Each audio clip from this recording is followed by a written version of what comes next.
ова издание. Објавен е извештајот на советникот Мулер. Заклучокот е дека нема поврзаност меѓу Русија и претседателската кампања на Доналд Трамп. Кои се спорните точки од спроведувањето на Преспанскиот договор? Македонско-грчка интердисциплинарна комисија дебатираше за ова прашање. Зборуваме за ЕДИН, нова програма на УСАИД, различна од досегашните. Отворена е и за следната генерација млади македонски лидери. Ке ви кажеме повеќе. Останете со нас.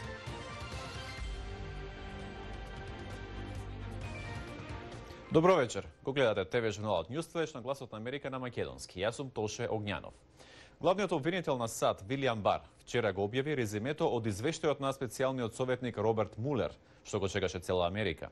Во него се вели дека ниту претседателот Доналд Трамп, ниту кој било поврзан со неговата изборна кампања заговарал со Русија мешање во претседателските избори. Следат вестите.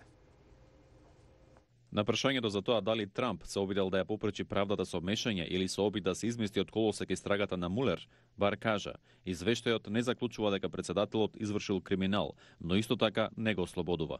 Истрагата на специјалниот советник не најде дека кампањата на Трамп или кој било поврзан со неа координирал со руската влада во нејзините активности на мешање во изборите, стои во резимето на Бар. Израелскиот премиер Бенјамин Нетањаху денеска ќе се сретне со претседателот на САД Доналд Трамп и веднаш ќе се врати дома поради ракетниот напад од појасот Газа. Боинг во среда ќе одржи брифинг со 200 пилоти, технички тимови и контролори како дел од процесот за враќање во сообраќај на приземените авиони од моделот 737 Макс.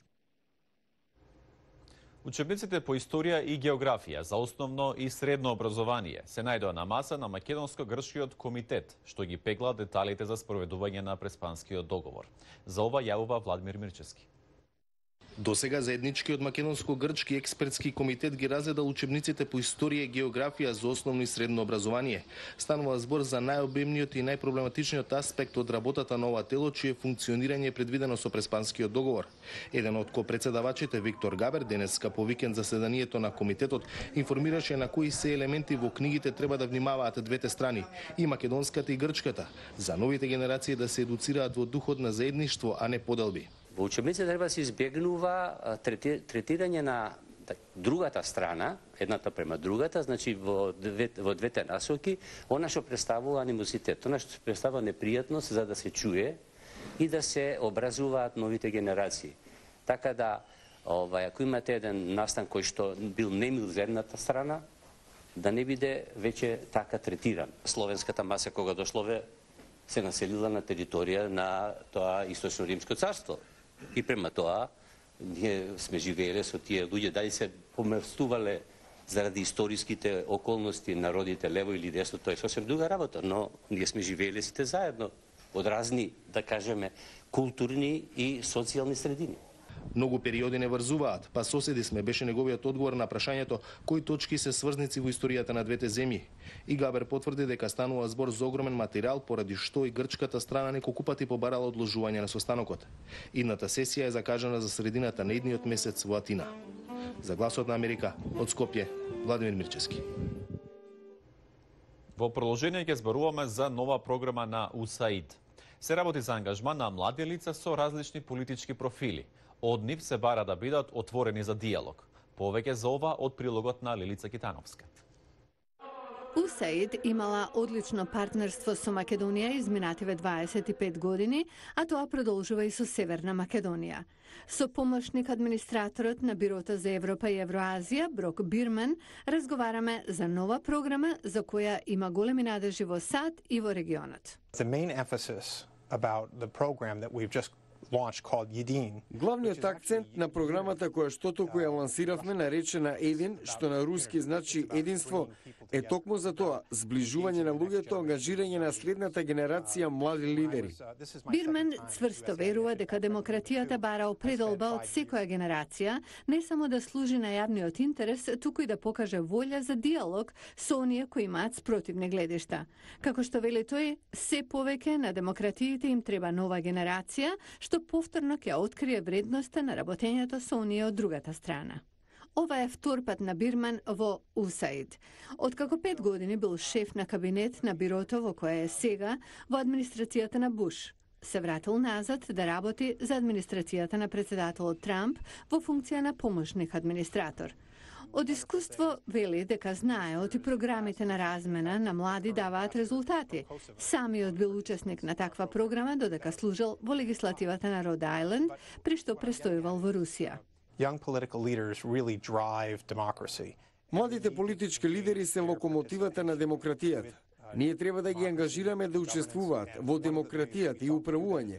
И еден од начините на кој сакавме тоа да го направиме, наместо да имаме една конференција, беше да развиеме мрежа. Се работи за 5-годишна програма со јадро сочинето од представници на државите на Евроазија, вклучително и од Балканот.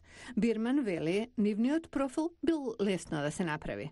We wanted to Сакавме тие млади лидери да бидат родени по паѓањето на Берлинскиот зид. Тоа се лица меѓу 18 и 29 години кои не живееле под авторитарни режими како што е комунизмот. Може да слушнале за тоа, но самите не живееле во такви околности. Сакавме да ги донесеме заедно да разговараат како ќе изгледа демократија во нивните држави, како заеднички ќе си помагаат да решаваат проблеми. И тој вели, успеало. we actually help facilitate the meeting. Ние само им дадовме место за средба, но им дадовме тие да одлучат за насоката. Тие како млади политички лидери решаваат која е емисијата, кои се целите, како изгледа структурата. Тие работат на начинот на изградба на мрежата. Местото на средбата во САД не било случајно избрано.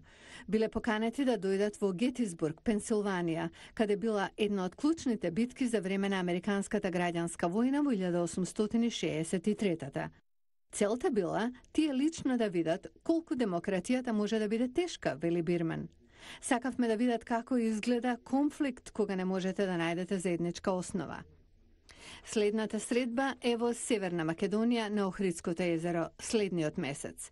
Таму ќе ја зголемат мрежата од 10 на 50 и процесот на апликација е отворен за секого што сака да се приклучи. Бирман се надева дека еден со време ќе стане самоодржлива мрежа составена од илјадници. Во Чикаго, Лос Анџелес, во Тексас, постојат квартови во кои не е препорачливо да се влезе поради локалните банди. Сепак има стиматели што се охрабруваат и со камера одат во овие опасни подрачја. Кевин Енокс има повеќе за ова.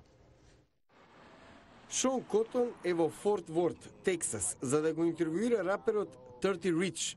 Тој е свесен дека ова е опасна област, контролирана од банда. Форт Ворт е како во 90-тите. Бандата Bloods and Crips има целосна контрола.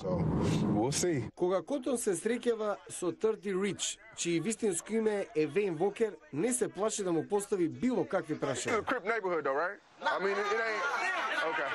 На опасни локации за да ги интервјуира сомнителни локалци, каде други не се осмелуваат, е дел од тоа што го прави телевизискиот бизнис на Котон Say Cheese, успешен, но тоа е и ризично.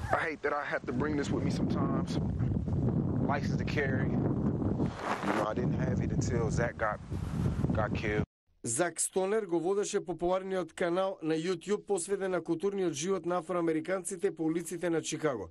Беше убиен од огнено оружје минатата година во мај. Неговиот случај се уште не е расчистен. Котон вели дека неговата смрт јасно покажава колку е опасна оваа работа. Но локалците велат дека приказните што ги раскажува Зак треба да бидат представени на јавноста. Чикаго загуби човек кој на градот му даде платформа за представување на уличната култура и суровата реалност. Секој навието во овие населби во Чикаго. Но Котон вели дека некои од младите рап изведувачи кои што ги интервјуирал потпишале договори за снимање и дека неговите видеа ја покажуваат страната на животот што никогаш не наоѓа место во главните медиуми. Неговата страница на YouTube има повеќе од 400.000 претплатници. Го гледавте Ньюс Флеш на Гласот на Америка на македонски. Јас сум Тоше Огњанов. Имајте пријатна вечер, се гледаме утре.